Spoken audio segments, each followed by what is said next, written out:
got in touch with got a hold of a hacksaw before we got shut down for the quarantine stuff, so that's good. That's a plus.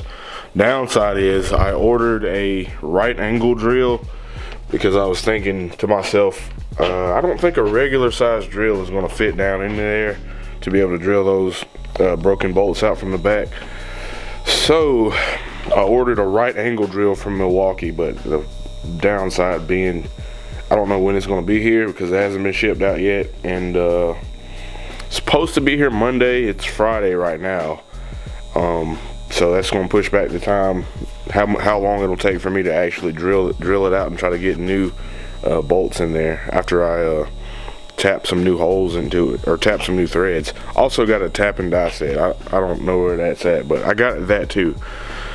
But I can at least, hopefully the plan today is continue on from where we was left off, cut those bolts off, get the transmission off, and at least get the new clutch on, and then we'll drill the old bolts out at a later time and try to get some new ones in there. But I at least will just want to get the transmission off and get the new clutch on. That's the minimum of what I want to accomplish. It's already late, so I'm just starting on this way too late, but we're just going to try to knock out as much as we can.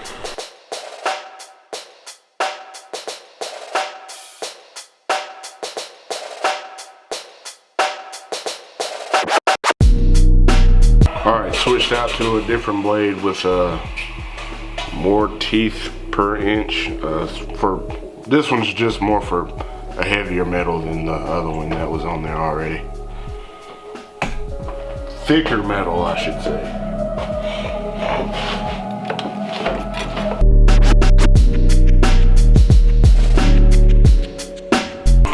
Well, that's one down. Sawing it was obviously kind of hard, but I guess the key was kind of like sawing it halfway. As you can see right here, I kind of just sawed through it halfway and then took the wrench and went the rest of the way and just twisted it, broke it the rest of the way off. So that's the one on top. I gotta go under the bottom and go do that one. I probably won't film it because it's really hard to film under there, but yeah, I'll let you guys know when I get that one off too. Success. That's both of them cut off. Now, unfortunately, that's only half the battle. Still gotta cut the rest of the bolts off of the block after I get the transmission out, and still drill them out and retap them. But we're making moves. We one small win at a time. So transmission now. This is the part that I was anticipating actually being the most difficult, just because I'm out here by myself and trying to pull off a transmission on the floor of my garage. I'm gonna do my best. If I get hung up, I just get hung up, but I'm gonna do my best.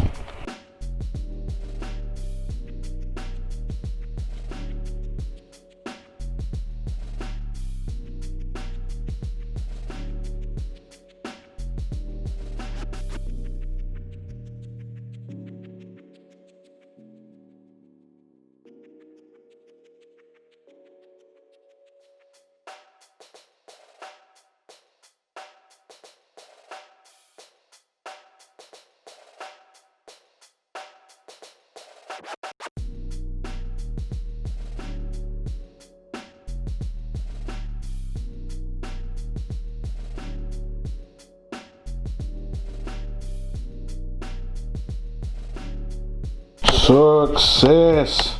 Finally, after several hours of fiddling with it and trying to find a spot to pry on it and making sure nothing was getting hung up, I had to pull the shifter off too. I finally got it out. Much to my demise, it sucked, but it came out. So, what did I say I had to do? These two, the release bearing, clutch fork, both got to get replaced. So the only reason I'm probably not going to do the clutch fork and release bearing tonight is just simply because I totally forgot to buy some grease.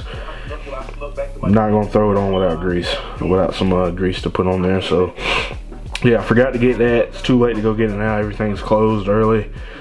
So yeah, totally forgot. I went to the store too, and I still forgot to get it. I'm really starting to have one of those might as well moments while I'm in here. There's a lot of mods for these transmissions on the market, like shifter springs. I'm really considering a short shifter, all that good stuff, just because it's out already. Oh, and maybe a stiffer transmission bushing. I guess that's what that's called. Maybe probably get one of those. So this may end up being a little bit longer of a project than I originally intended if I decide to scoop up those parts. So this could be a video taking place over 2 or 3 weeks, or it could be a couple different videos. But the transmission is finally out. Yeah, the clutch looks, I don't want to climb on in there and show you because I'm tired of climbing in and out of the car. But just from looking at it, from the little bit that I did, it looks pretty bad. So it's a good thing we're replacing that that clutch, because it's about toast. This car has 80,000 miles on it now.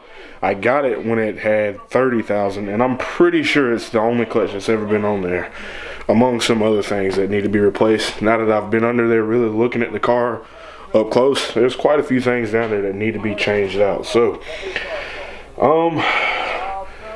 like I said before, I don't know if this video is going to continue into tomorrow or if it'll just be a whole separate video, but I'm probably going to call it quits right here, and I'll hop back on this when there's some daylight. It's got to be pretty late and I'm kind of hungry. So yeah, I'll see you guys when I see you.